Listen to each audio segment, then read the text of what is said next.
Assalamualaikum warahmatullahi wabarakatuh. Berjumpa lagi dengan Bukit Waringin Al-Muhajirin Channel. Semoga kita selalu dalam limpahan karunia dan berkah dari Allah Subhanahu wa Ta'ala. Mari kita simak kajian umum bersama Ustadz Encep Safi ASIG. Semoga dapat menambah kualitas iman dan takwa kita kepada Allah Subhanahu wa Ta'ala. Amin ya robbal alamin. Jangan lupa untuk like, share, dan subscribe agar channel ini berkembang. Terima kasih. Wassalamualaikum warahmatullahi wabarakatuh.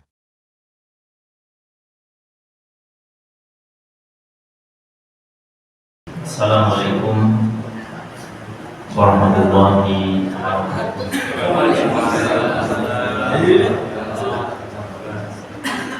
Alhamdulillah nahmaduhu wa nasta'inuhu wa nastaghfiruh wa na'udzu billahi min shururi anfusina wa sayyiati a'malina. May yahdihillahu fala mudilla lahu wa may yudlil fala hadiya lahu. Asyhadu an la ilaha illallah wahdahu la syarika lahu wa asyhadu anna Muhammadan abduhu wa rasuluh. Waqad qala Allah ta'ala fi kitabihil karim, a'udzu billahi minasy syaithanir rajim. Ya ayyuhalladzina amanu hal adullukum ala tijarah tunjikum min adzabin alim tu'minuna billahi wa rasulihi wa tujahiduna fi sabilillah bi amwalikum wa anfusikum dzalikum khairul lakum in kuntum ta'lamun. Sadaqallahul azim. Pertama-tama yang saya hormati Ketua DKM Masjid Al-Muhajirin serta seluruh jajaran pengurus. Yang saya hormati para alim ulama, para masyayikh, para asatidz. Yang saya hormati seluruh jamaah, Bapak, Ibu jamaah salat maghrib rahimani wa rahimakumullah. Alhamdulillah wa syukurillah atas izin, atas inayah yang Allah menimpahkan kepada kita pada kesempatan yang penuh berkah ini, di tempat yang penuh berkah. Kembali Allah izinkan kita untuk bersama-sama bermuajahah untuk berjumpanya kita, berkumpulnya kita pada kesempatan ini. Tidak lain adalah perjumpaan yang insya Allah akan mendatangkan berkah yang berkelimpahan. Insya Allah akan mendatangkan ampunan dan mudah-mudahan menjadi wasilah ditinggikan derajat kita dan ditentukannya kita nanti bersama-sama ya Allah Subhanahu wa Ta'ala bersama di jannahnya. Jemaah yang dirahmati dan dimuliakan Allah Subhanahu wa Ta'ala, setiap orang yang beriman tentu rindu suatu hal yang dinamakan berjumpa dengan Allah. Ternyata bagi orang yang beriman, oleh Allah Subhanahu wa Ta'ala diberikan peluang-peluang untuk berjumpa dengan Allah. Jadi bukan hanya berjumpa nanti di ujung kehidupan, perjumpaan kita dengan Allah nanti di surga. Ketika di surga diberikan tambahan nikmat, yaitu dibakkan hijab, sehingga bisa langsung melihat wajah Allah Subhanahu wa Ta'ala. Tapi di dunia pun oleh Allah Subhanahu wa Ta'ala kita diberikan peluang-peluang untuk berjumpa dengan Allah. Melalui apa? Melalui berbagai kebaikan. Saat ini kita berjumpa dengan Allah melalui ibadah sholat maghrib berjamaah. Saat ini kita berjumpa dengan Allah melalui halaqah ta'lim. Dari pagi sampai sore, dari mulai bangun sampai tertidur, bagi orang yang beriman diberikan peluang-peluang untuk berjumpa dengan Allah melalui apa? Amal-amal kebaikan. Makanya Allah sebutin di ujung surat Al-Kahfi, "Faman kana yarju liqa'a rabbih falyamal amalan sholihan wa la yusyrik bi ibadati rabbih ahada." Siapa orang yang menghendaki, menginginkan, mengharapkan berjumpa dengan Tuhannya, maka hendaklah lakukan persyaratannya. Apa itu? Falyamal amalan sholihan. Adalah ia beramal soleh. Amal soleh apapun yang menyangkut hablum minallah maupun hablum minanas, ritual maupun ibadah sosial, itulah sarana berjumpa dengan Allah Subhanahu wa Ta'ala, berjumpa dengan ridho Allah, berjumpa dengan ampunan Allah. Yang itu semua akan mengiring kita menuju suatu titik nanti akan berjumpa langsung dengan Allah Subhanahu wa Ta'ala di surganya. Tapi ketika manusia diberikan peluang oleh Allah Subhanahu wa Ta'ala berjumpa dengan Allah melalui amal-amal, tetapi tidak memaksimalkan, tidak menggunakan peluang itu dengan sebaik-baiknya. Justru paling banyak orang adalah berbuat amal-amal yang salah. Jadi semakin jauh dengan Allah. Bagaimana bisa berjumpa dengan Allah kalau amal-amalnya justru menjauhkan diri, ya, menjauhkan pelaku terhadap ridho Allah Subhanahu wa Ta'ala. Oleh karena itu jamaah yang dirahmati Allah Subhanahu wa Ta'ala, mudah-mudahan kita diberikan istiqomahan untuk senantiasa berjumpa dengan Allah melalui berbagai sarana-sarana ibadah yang Allah berikan kepada kita. Salawat dan salam semoga Allah limpah-ruahkan kepada guru hasanah, yaitu baginda Nabi besar Muhammad sallallahu alaihi wasallam, para keluarganya, para sahabatnya dan seluruh yang juga beriman. Mohon maaf saat ini jadi kajian seadanya. Jadi tadi sore di pekan kelima ada kekosongan.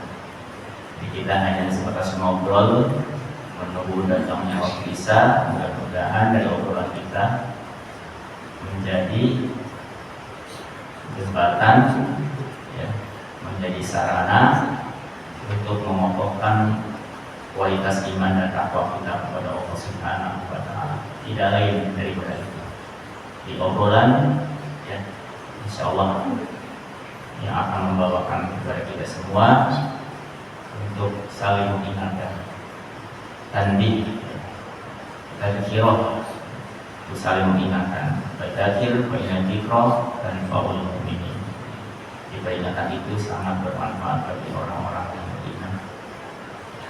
Jemaah yang dirahmati dari muliakan Allah Subhanahu wa Ta'ala, supaya tidak ngalor ngidul, dalam obrolan ini sejenak saya mengajak kepada jamaah sekalian untuk mentafakuri akan sabda Rasulullah SAW.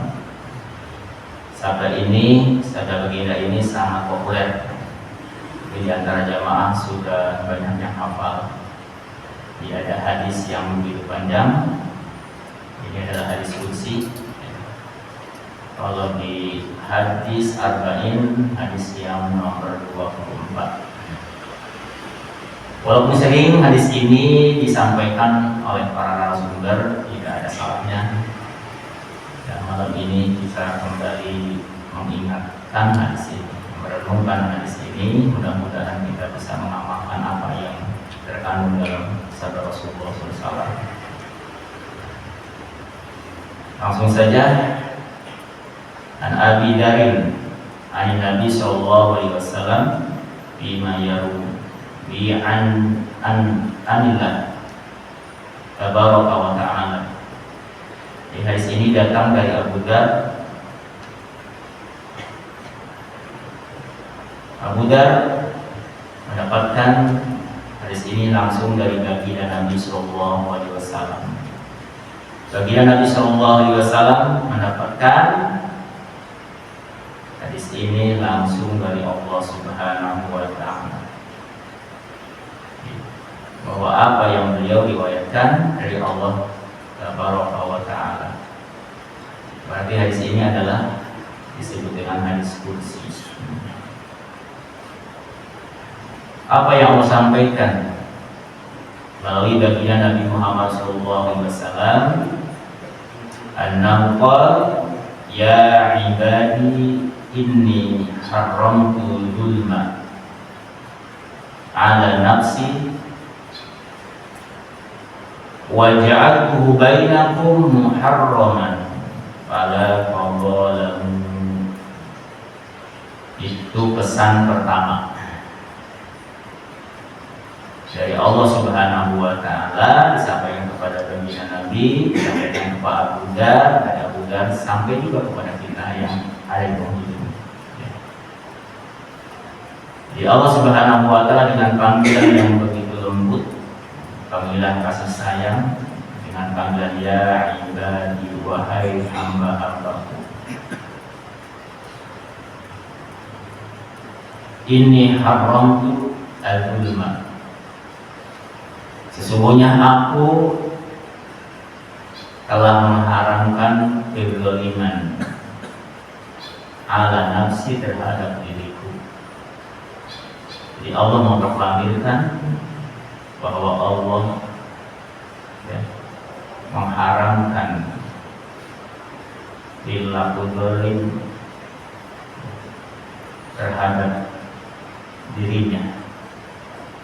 Jadi Allah mustahil melakukan kezaliman terhadap hamba-hambanya.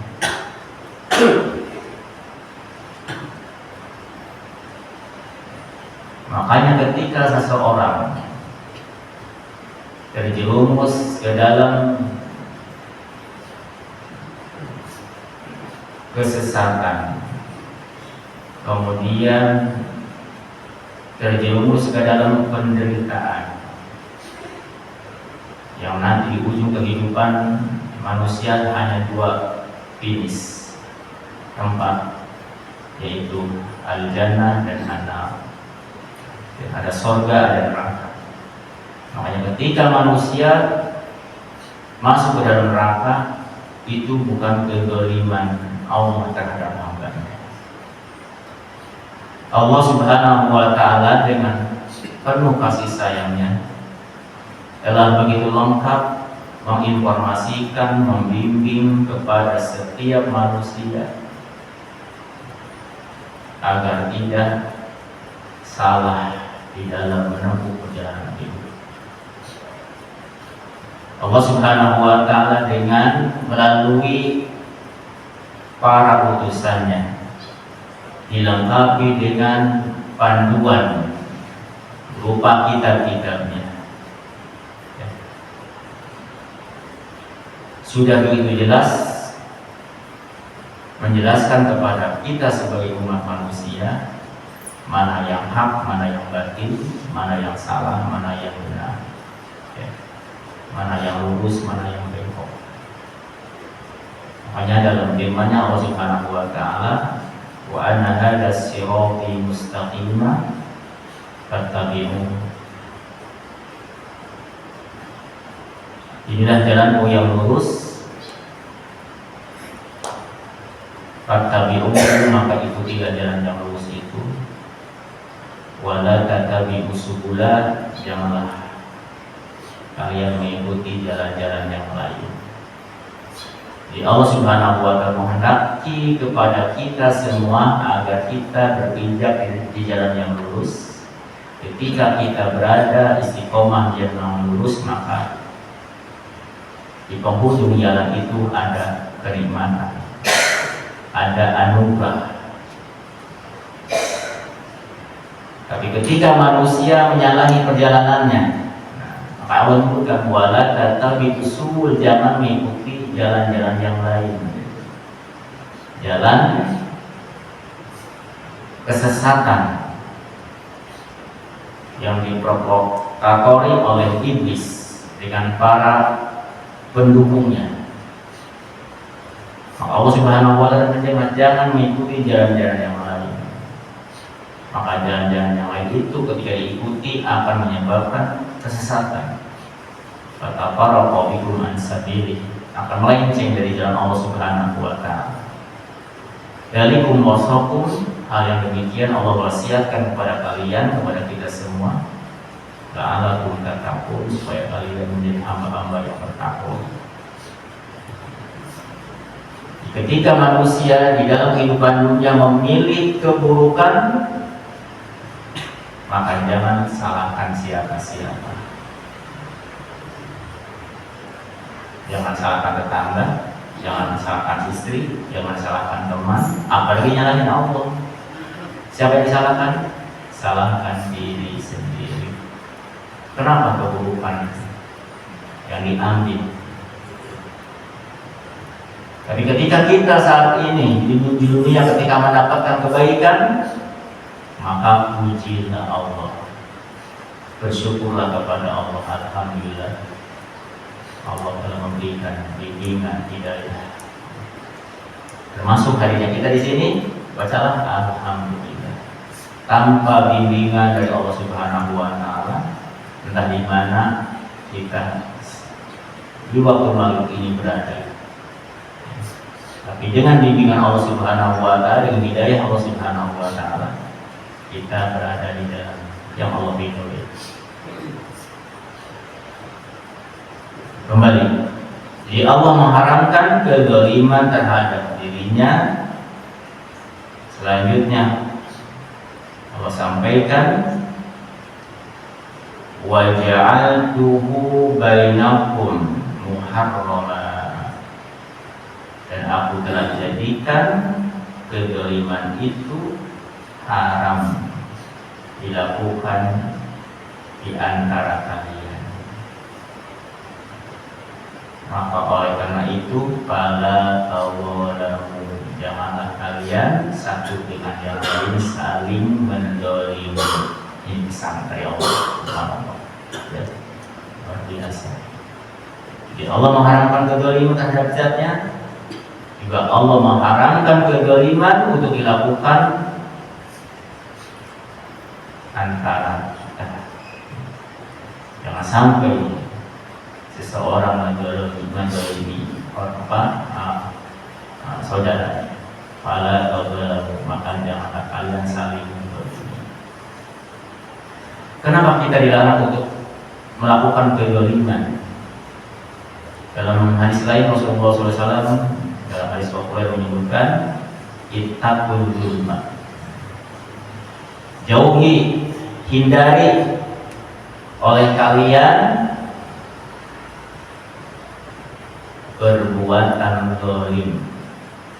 Fa inna zulma, karena sesungguhnya perbuatan zalim itu akan menyebabkan zulumat yaumul qiyamah.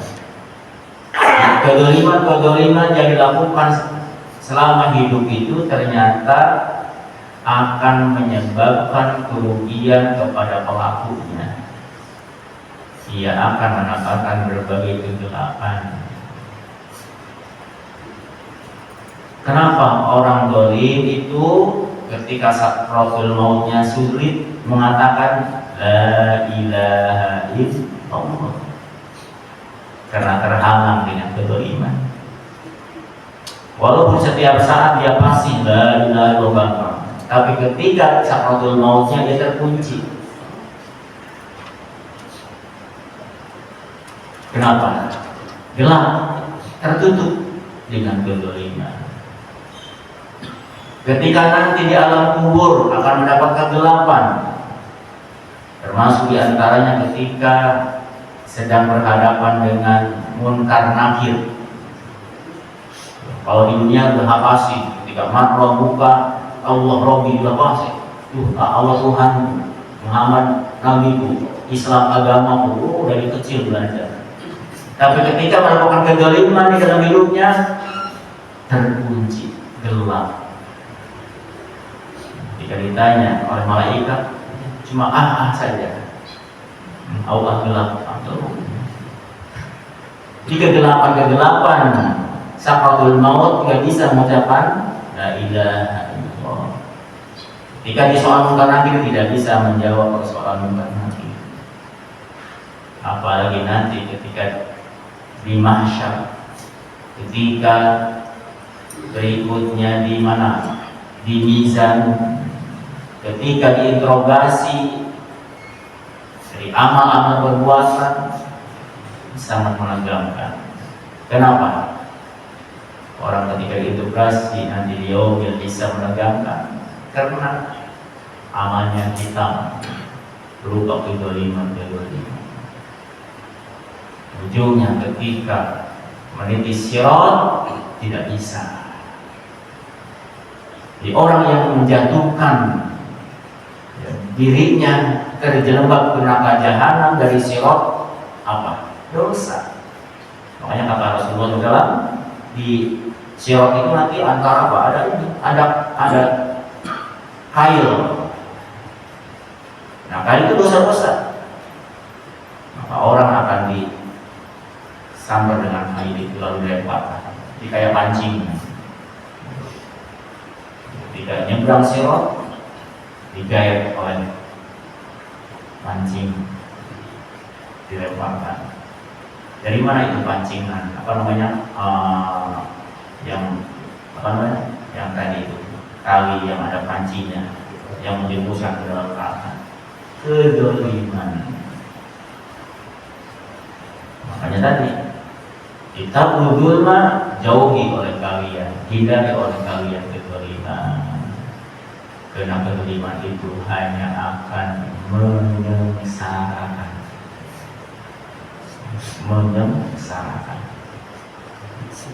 Dunia dan akhirat. Semakin banyak kedoliman, semakin sengsara. Kedoliman itu bentuknya apa? Ada secara global kedoliman itu ada apa? Ada 3. Pertama, kedoliman hamba terhadap Sang Khalik. Kedoliman manusia terhadap Allah Subhanahu wa Ta'ala. Bahkan itulah merupakan dosa terbesar. Di antara kedoliman yang dilakukan oleh manusia terhadap Allah apa? Perbuatan syirik. Syirik itu apa? Menyekutukan Allah Subhanahu wa Ta'ala. Apakah Allah dirugikan dengan perbuatan hambanya yang syirik? Tidak. Lalu buat siapa kerugian itu? Buat pelaku zalim. Allah sebutin orang yang berbuat syirik di dalam surat Luqman. Dan ini Allah berikan pesan Luqmanul Hakim kepada putranya, ya bunayya la tusyrik billah inna syirka la dzulmun 'adzim. Wahai anakku, jangan sekali-kali kamu menyekutukan Allah, karena sesungguhnya menyekutukan Allah adalah dosa, adalah kedzaliman yang besar.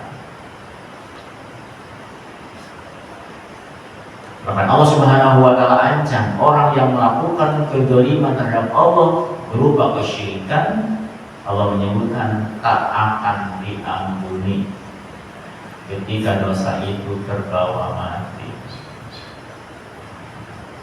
Innallaha la yaghfiru ay yushraka bih wa yaghfiru ma duna dzalika liman yasha wa ma yusyrik billah faqad dhalla dhalalan ba'ida. Sesungguhnya Allah akan mengampuni dosa. Innallaha la yaghfiru. Sesungguhnya Allah tidak akan. Innallaha la yaghfiru. Allah tidak akan mengampuni dosa orang yang berbuat syirik.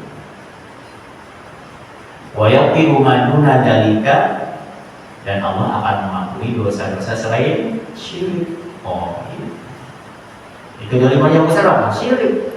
Kalau dosa-dosa yang lain, kedoliman yang lain, masih ada harapan. Wa yaghfiru ma duna dzalika liman yasha. Mungkin Mungkin pada waktu silamnya orang itu pernah mungkin minum khamar, mungkin pernah ya melakukan kemaksiatan ini dan itu. Lalu dosa itu terbawa mati, maka dia harus dikarantina.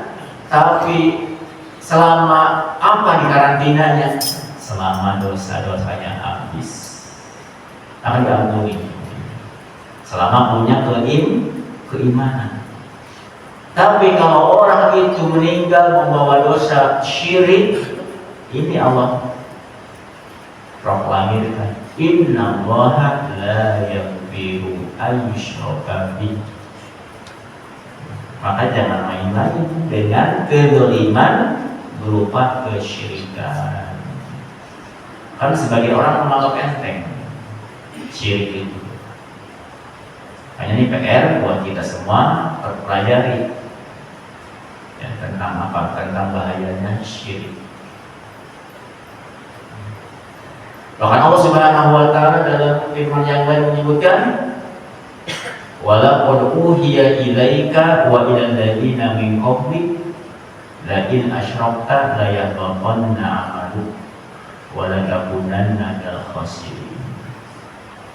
Sungguh telah aku wahyukan kepada engkau wahai Muhammad, wa ilal ladzina min qablika, dan kepada para rasul sebelummu. Apa yang Allah pesankan kepada Rasulullah, kepada Nabi Muhammad, dan kepada para nabi sebelumnya, ini hal yang sama. Dipesankan kepada baginda Nabi Muhammad SAW, juga kepada para rasul yang lainnya apa? La in asyrakta, kalau kamu menyekutukan Allah, la yahbatanna amaluka, niscaya akan lenyap, akan sirna, akan habis, akan hilang segala amal kebaikan.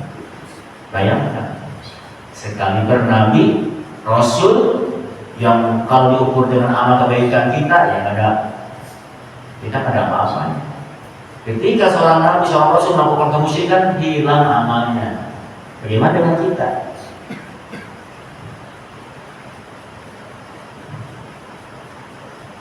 Fa'in asyrakta la yahbatanna amaluk wa la takunanna minal khasirin, dan kamu akan menjadi orang yang merugi. Inilah tingkatan yang pertama, zalim. Kezaliman manusia terhadap Sang Pencipta.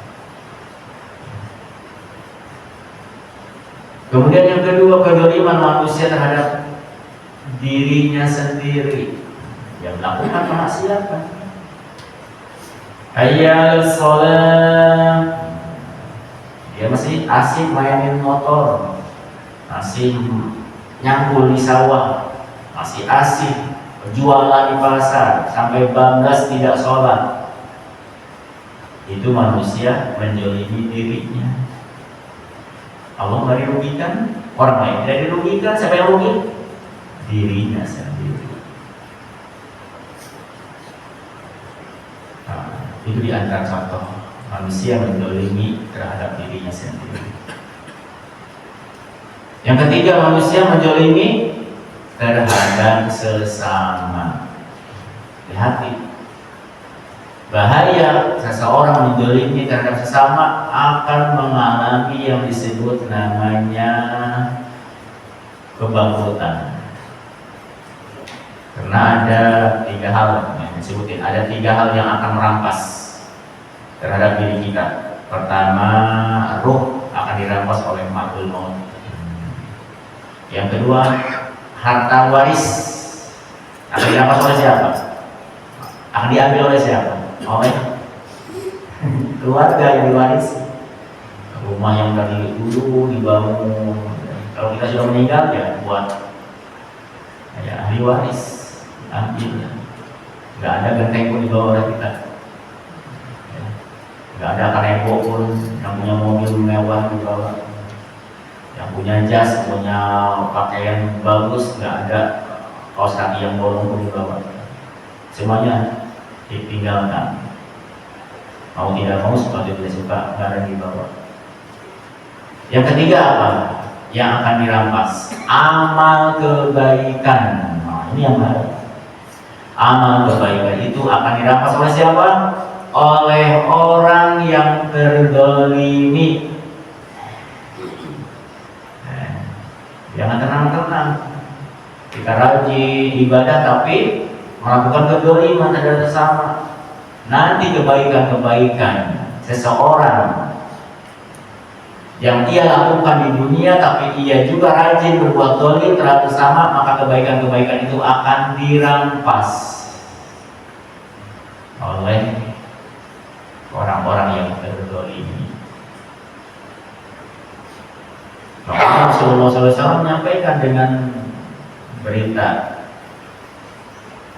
lupa pertanyaan kepada para sahabat, atadruna manil muflis? Tahukah kalian siapakah orang yang bangkrut? Sahabat menjawab, al-muflisu fina man la dirham lahu wa la mata'un. Orang yang bangkrut menurut kami ya Rasulullah, orang yang tidak punya harta, orang yang hidupnya kerek, gitu, nggak punya apa-apa, cuma celana kolor. Itu menurut kami.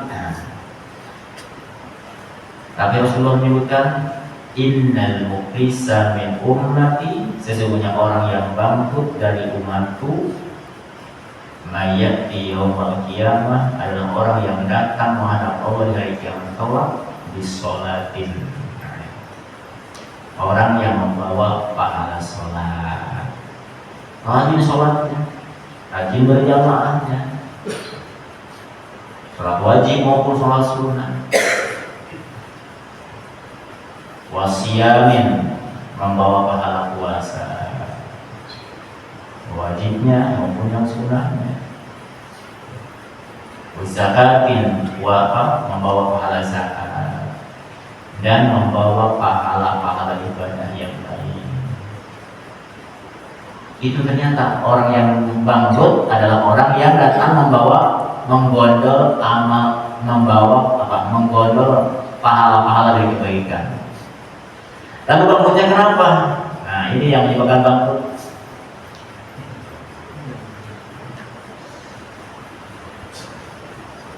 Wayati waqad syatama ada.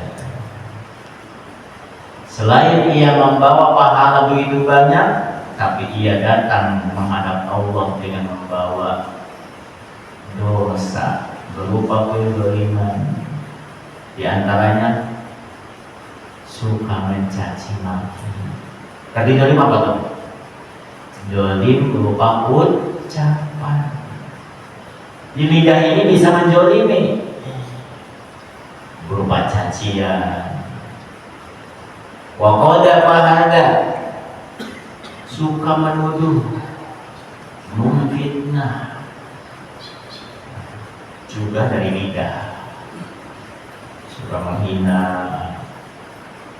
memfitnah, adu domba. Apalagi di era-era sekarang ini banyak sekali orang yang senang adu domba. Bahkan menjadi suatu profesi untuk mengadu domba antara umat ini dan itu. Bagaimana supaya kondisi negeri ini kisruh diadu domba dan lain sebagainya.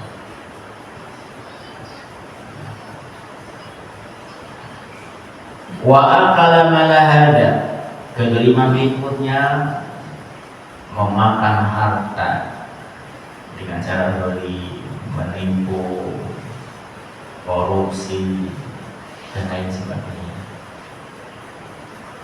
Banyak yang sekarang di era yang teknologi luar biasa, orang judi, judi online, Jawa Barat nomor pertama. Juara judi online, akan judi, masya Allah. Apalagi ada yang terkait sama pinjaman pinjol, harta-harta, apa namanya, insya Allah sudah begitu, ya, jauh dari tunai. Yang penting kalau kenyang, yang penting yang diinginkan dapat. Kita memikirkan mana halal dan mana haram. Sedangkan kata Rasulullah SAW, Setiap apapun yang Allah amanahkan akan diminta pertanggungjawaban. Umur akan diminta pertanggungjawaban, ilmu akan diminta pertanggungjawaban, harta akan diminta pertanggungjawaban, fisik akan diminta pertanggungjawaban. La tazulu qadama 'abdin yaumil qiyamah hatta yus'ala an arba. Tidak melangkah kedua kaki seorang hamba dari kiamat kelak kecuali akan ditanya tentang 4 hal. An umrihi bima afna. Usia akan ditanya kemana dihabiskan, untuk berbuat kebaikan atau berbuat kezaliman. Masya Allah. Jadi introspeksi diri kita semua. Yang saat ini diberikan oleh Allah usia kita 40-50. Nah selama 40-50 tahun kemana dihabiskan?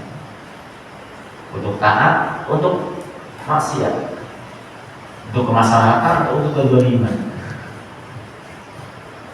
Wa an ilmihi ma fa'ala bih, tentang ilmu akan ditanya kemana ilmu dimanfaatkan. Apakah ilmunya hanya dijadikan untuk kesombongan? Apakah ilmunya hanya untuk menipu? Nah, banyak sekali orang yang punya ilmu dan ini bagaimana ya, untuk menipu, untuk menyengsarakan kembali.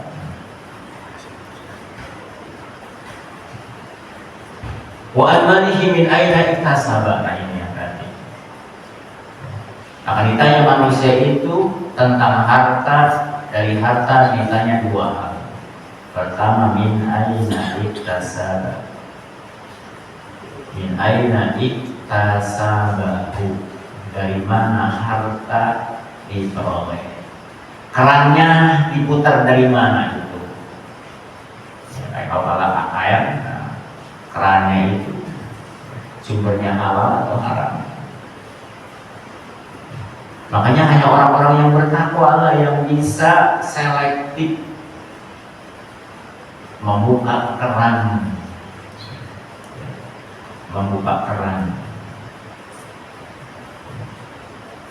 dari hartanya itu, tidak akan sembarangan. Karena orang yang bertakwa mereka diberikan Qur'an, diberikan kejelian.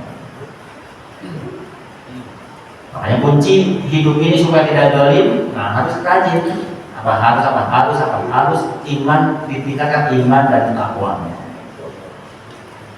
Iman dan takwa akan naik kalau rajin mendengarkan nasihat.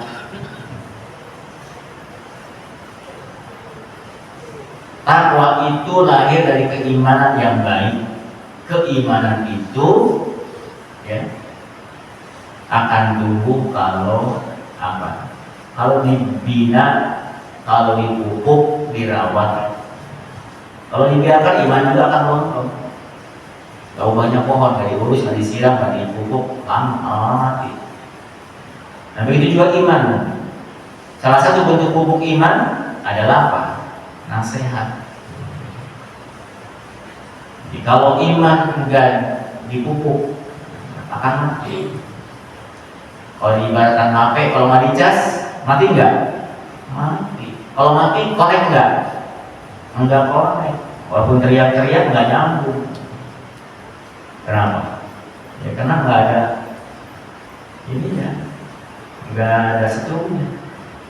Nah, iman begitu juga, iman harus dicas. Salah satu casnya adalah nasihat supaya nyambung, connect. Hayya 'alal falah, segera lari, karena connect imannya. Tapi kalau iman yang nggak connect, hayya 'alal falah kayak kemana? Nggak nyambung. Ya kembali.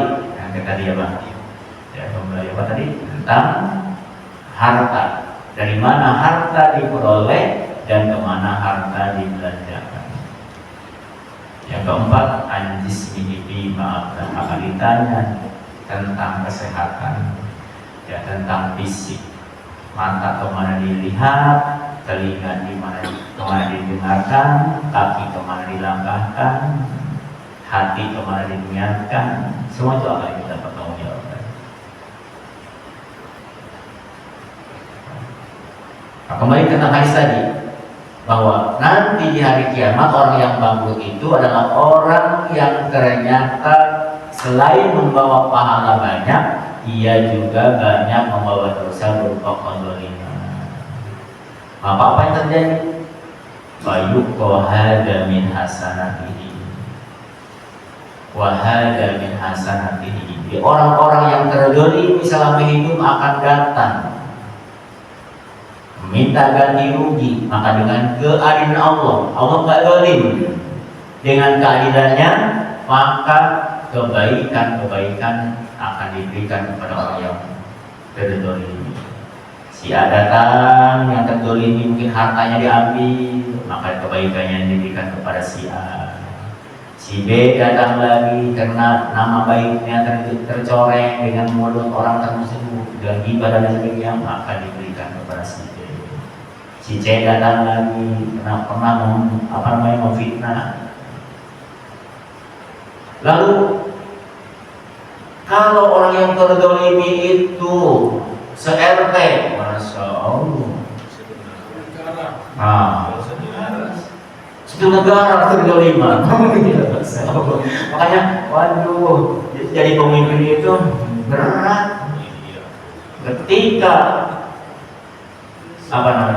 kebijakannya menyengsarakan banyak rakyat, itu kezaliman.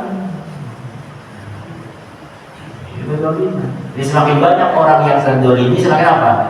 Semakin banyak kebaikannya dirampas. Lalu kalau kebaikan sudah dirampas, habis dong, ini habis. Makanya fa'in faniyat hasanatu. Kalau kebaikannya habis ludes. Ini bahasa apa tuh ludes? Habis ludes. Ukhidha min khotoyahum. Nah, ini dibalikin jadinya.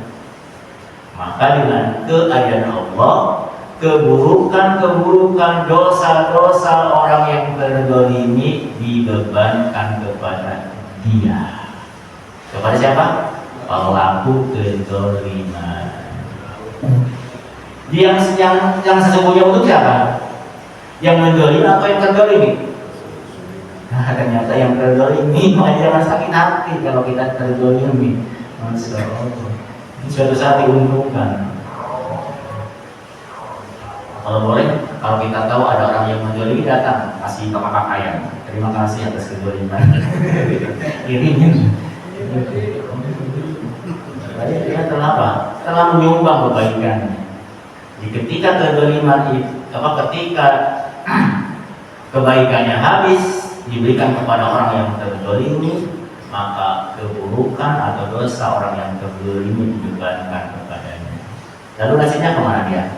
Faturi inna, kalau orang itu dicampakkan ke dalam api neraka.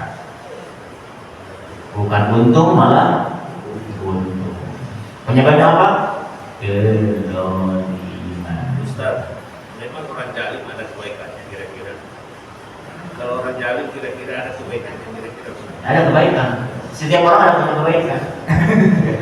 Setiap orang sejahat apapun pasti punya kebaikan.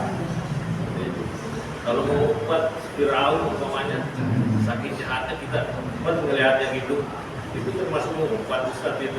Ya ada yang ada mengumpat yang dibolehkan. Ya Allah contohkan tentang mengumpat orang yang zalim. Orang yang kezalimannya menyengsarakan banyak orang diperbolehkan untuk diimpokkan supaya tahu masyarakat bahwa orang itu zalim. Di lingkungan ini ada orang pengedar narkoba, jangan dibiarkan sampai masyarakat si A ini ada pengedar narkoba, hati-hati. Itu bukan ghibah. Jadi ada sesuatu yang bahkan wajib disampaikan kepada halayak ramai tentang keburukan seseorang kalau membahayakan. Begitu juga ketika kebijakan seseorang banyak menyengsarakan banyak, maka harus diungkap. Kawan-kawan ini jadi ini orang itu. Wah, iya ya. Yang nggak boleh ya itu yang hilaf. Orang hilaf kan, ada ustadz tahu-tahu ustadz itu ternyata lagi melakukan kemaksiatan. Yang hilaf itu yang diharamkan. Dia ada tetangga kita melakukan kesalahan, kehilapan. Namanya manusia Ya. Al-insan makhluk kotor, orang insan jangan diangkat, yang diekspos keburukannya karena kehilafan. Tapi kalau keburukan kedoliman itu sudah diprogram, itu harus tahu. Nah itu ya, maka Rasul apa tadi? Kita berdulma bagina dulma dulumatun yaumal qiyamah. Jauhi oleh kalian kedoliman, karena kedoliman akan menyebabkan kegelapan. Oke, jamak sih, dulumat, berbagai kegelapan ya di hari kiamat kelak. Dari mulai pintu gerbang kematian sampai finish. Nah, kegelapan. Bahkan tadi akan menjadi orang yang bangkrut. Dalam hadis yang lain, salah satu kedoliman terhadap sesama adalah hasud. Hasud itu perbuatan hati. Hasud itu yang tidak senang dengan apa? Dengan kebaikan yang Allah berikan kepada seseorang. Karena dalam hati benci kepada orang yang diberikan kenikmatan. Nah, dia sudah beli mobil lagi, bangun rumah lagi. Lama-lama juga itu dibiarkan, naik tuh, jadi hasud. Jadi kenapa akhirnya bertindak dukun bertindak? Ya, kiri santai, itu loh. Apalagi ada juga ibu hitam ketika orang berbisnis tersaingi baru dimasak ya ada uletnya, jadi basi, itu loh. Di mana-mana. Dan itu disiapkan oleh apa? Syaitan, iblis dijadikan sebagai sarana bagaimana supaya manusia terjerumus dalam kedoliman. Hasud caranya. Makanya kata Rasulullah, iyyakum wal hasad. Jauhi oleh kalian hasud. Fa innal hasada, karena semuanya hasud itu yakulul hasanat, akan memakan, akan melahap berbagai kebaikan kama yakulun narul hatab. Sebagaimana api melahap kayu bakar yang kering. Masya Allah. Jangan menganggap ini remeh terhadap sifat hasud. Hasud itu akan menghilangkan tadi relevannya dengan kebangkrutan. Amalnya banyak tapi bangkrut. Itu yang mau pesankan yang pertama ya. Jangan sampai berbuat zalim pada qadalamu, janganlah kalian satu jangan yang lain melakukan kezaliman. Yang kedua, ya ibadi, wahai hamba-hambaku, kullukum dhalun. Setiap kalian pada dasarnya tersesat. Jadi kita itu tersesat. Saya. Kullukum dhalun. Illa, kecuali illa man hadaituhu, kecuali orang yang aku berikan petunjuk. Masya Allah. Artinya manusia tanpa petunjuk Allah sesat akidahnya, sesat ibadahnya. Otomatis kalau akidah ibadahnya sesat, muamalahnya juga akan sesat. Bayangkan kalau kita saat ini nggak mendapat petunjuk Allah, tidak mendapat petunjuk Allah, dari mana? Entah akidah apa yang kita yakini, entah agama apa yang kita anut, entah ibadah apa yang kita lakukan. Nah itu ilaman ada itu. Fastahduni, maka oleh karena itu mintalah kalian petunjuk kepada ahdikum, saya apa akan berikan petunjuk. Bapak sekalian, sebagai saya sudah tiba saja yang dapat kita urutkan, hanya dua nasihat. Mudah-mudahan kita senantiasa bisa memprotek diri kita dari melakukan kezaliman sekecil apapun, dimanapun, kapanpun. Jangan sampai melakukan kezaliman. Yang kedua, kita hendaklah banyak-banyak meminta petunjuk kepada Allah. Allahu a'lam bishawab. Alhamdulillahirabbil alamin. Subhanallahumma wa bihamdika, asyhadu an la ilaha illa anta, astaghfiruka wa atubu ilaik. Assalamualaikum warahmatullahi wabarakatuh.